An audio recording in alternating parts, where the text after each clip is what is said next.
जय गुरुदेव। नास्त्रेदमस की भविष्यवाणी।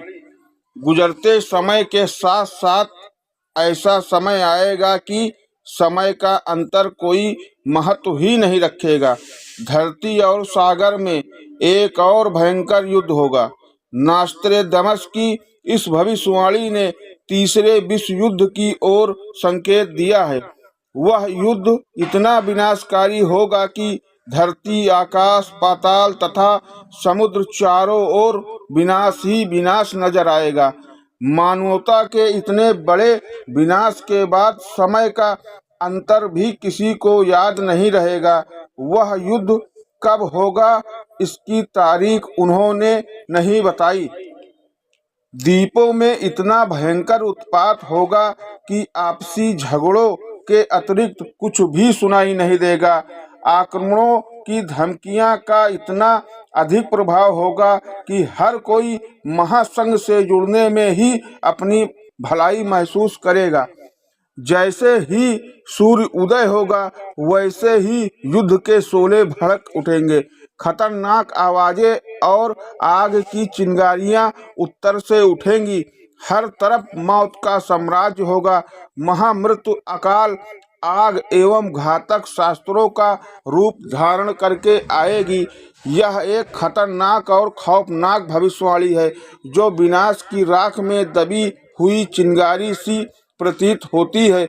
विश्व क्षतित के उत्तरी क्षेत्र के बड़े राष्ट्र आपस में बमबारी करते हुए लड़ पड़ेंगे। हजारों लाखों लोग मौत की गोद में सो जाएंगे।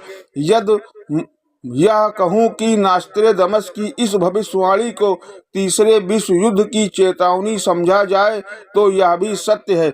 इस भविष्यवाणी में नास्त्रेदमस ने मानवता के विनाश का जो चित्र खींचा है उसी के आधार पर पाठकों को यह बता देना चाहता हूं कि तीसरा विश्व युद्ध अवश्य होगा। यह बात इतनी स्पष्ट नहीं है कि उसे मात्र 2 शब्दों में व्यक्त किया जा सके। नास्त्रेदमस ने तीसरे विश्व युद्ध की कोई तारीख नहीं बताई, परंतु यह स्पष्ट है कि विनाशकारी युद्ध होगा।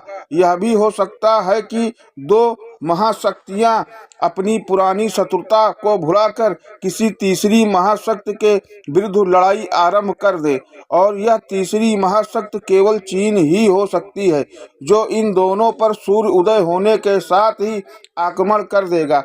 नास्त्रेदमस ने अपनी पिछली भविष्यवाणियों में भी कुछ इसी तरह की बातें कही।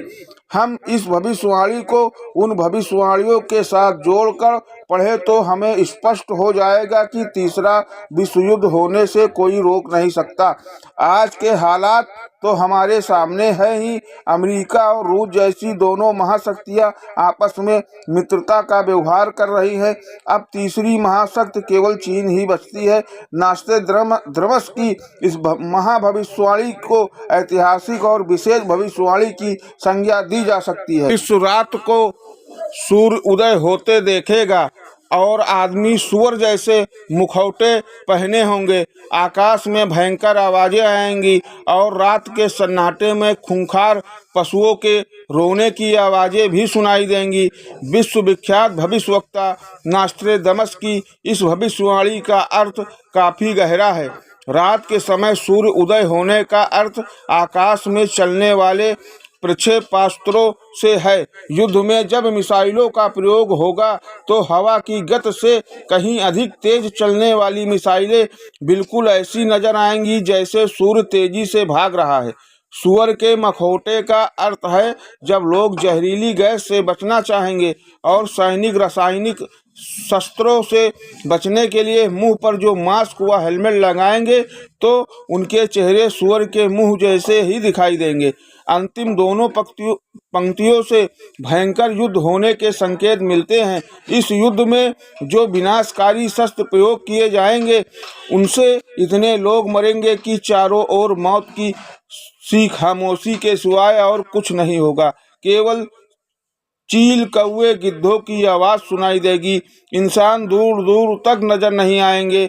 चारों ओर लाशों के ढेर लग जाएंगे, मगर आज के युग में जिन लोगों ने खाड़ी युद्ध को देखा तो उन्हें एहसास हुआ होगा कि नास्त्रेदमस ने जो कुछ भी कहा था वह सत्य था। उन्होंने इस विनाशकारी युद्ध की तारीख तो नहीं लिखी, परंतु कुछ लोगों के विचार में उन्होंने इराक युद्ध के विषय में यह भविष्यवाणी की है। लेकिन बहुत से बुद्धिजीवियों का मत है कि यह युद्ध 20वीं सदी के बाद अंत तक होगा, जो सबसे ज्यादा विनाशकारी होगा। घड़ी बता रही है कि जीवन का एक एक पल निकलता जा रहा है। सोचो मौत के बाद कहाँ जाएंगे।